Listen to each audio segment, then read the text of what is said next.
व्यस्त गली में रमेश नामक एक पाव भाजी वाला रहता था। उसकी दुकान बहुत मशहूर थी क्योंकि वह बहुत स्वादिष्ट पाव भाजी बनाता था। लोग दूर दूर से उसकी दुकान पर पाव भाजी खाने आते थे। रमेश की दुकान हमेशा भरी रहती थी और वह दिन रात मेहनत करता था। रमेश के पास पैसा भी आ रहा था और लोग भी उसकी तारीफ कर रहे थे।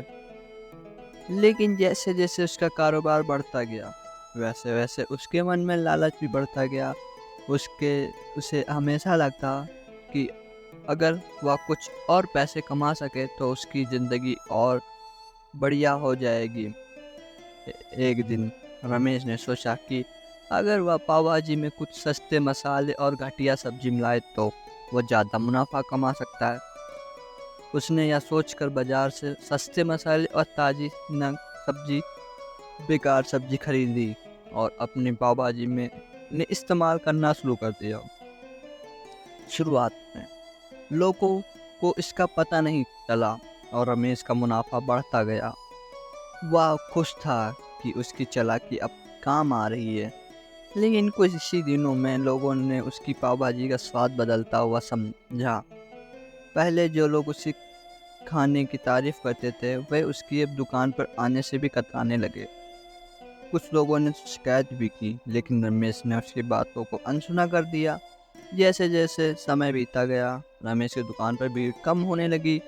वह हमेशा जितना ज़्यादा मुनाफा कमाता था उतना ही कम ग्राहक आने लगे। एक दिन उसके पुराने ग्राहक राजेश ने उससे पूछा, क्यों भाई, पहले तुम्हारी पाव भाजी में जो स्वाद था वह अब क्यों नहीं है? रमेश को कुछ समझ में नहीं आ रहा था कि वह क्या जवाब दे, लेकिन लालच ने उसकी बुद्धि को भ्रष्ट कर दिया था। उसने झूठ बोलते हुए कहा, बाजार में सब्जियां महंगी हो गई हैं साहब, इसलिए स्वाद थोड़ा बदल गया होगा। राजेश को रमेश की बात पर यकीन नहीं हुआ। वह वहां से चला गया। धीरे धीरे रमेश की दुकान पर ग्राहक आना बंद हो गए और वह बिल्कुल अकेला पड़ गया। उसकी आमदनी घटने लगी और उसकी अपनी गलती का एहसास होने लगा। एक दिन रमेश ने सोचा कि वह उसे अपने काम में ईमानदारी बरतनी होगी, नहीं तो वह सब कुछ खो देगा। उसने फैसला किया कि वह फिर से ताज़े मसाले और सब्जी खरीद कर अपनी पाव भाजी में पहले जैसा स्वाद बनाएगा। उसने बाजार से सबसे अच्छे मसाले और सबसे अच्छी सब्जी खरीदी और पुरानी रेसिपी पर लौट आया। लेकिन अब स्थिति बदल चुकी थी। लोग उसकी दुकान पर आने से हिचकिचाते थे क्योंकि वे जानते थे कि रमेश लालची हो चुका था। रमेश ने अपने ग्राहकों को विश्वास खो दिया था। उसे समझ में नहीं आ रहा था कि वह कैसे अपनी दुकान को पहले की तरह चला सकता है। एक दिन उसने सोचा कि क्यों ना वह अपने ग्राहकों से माफ़ी मांगे और अपनी गलती स्वीकार करेगा। उसने अपने ग्राहकों के लिए एक बड़ा समारोह आयोजित किया और वहां आने वाले सभी लोगों को मुफ्त में पाव भाजी खिलाई। उसने अपने भाषण में कहा, दोस्तों, मैंने अपनी गलती की है। लालच में आकर मैंने आपका सबका विश्वास तोड़ा है। मैं आप सभी से माफ़ी मांगता हूँ और वादा करता हूँ कि अब से हमेशा ईमानदारी से काम करूँगा। लोगों ने रमेश की माफ़ी को स्वीकार किया, लेकिन उनका विश्वास पूरी तरह बाहर नहीं पाया।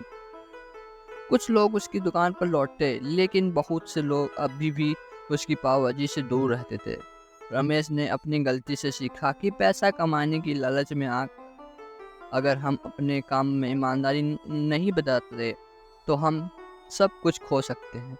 और रमेश फिर से मेहनत करने लगा, लेकिन इस बार उसके मन में कोई लालच नहीं था। वह जानता था कि ईमानदारी और मेहनत की असली सफलता की कुंजी है। धीरे धीरे उसकी दुकान पर फिर से ग्राहकों की भीड़ लगने लगी, लेकिन इस बार उसने अपना वादा निभाया और कभी भी अपने काम में किसी भी प्रकार की बेईमानी नहीं की। रमेश की कहानी ने इस बात को साबित कर दिया कि लालच में कुछ हासिल नहीं होता, बल्कि ईमानदारी से ही असली सफलता मिलती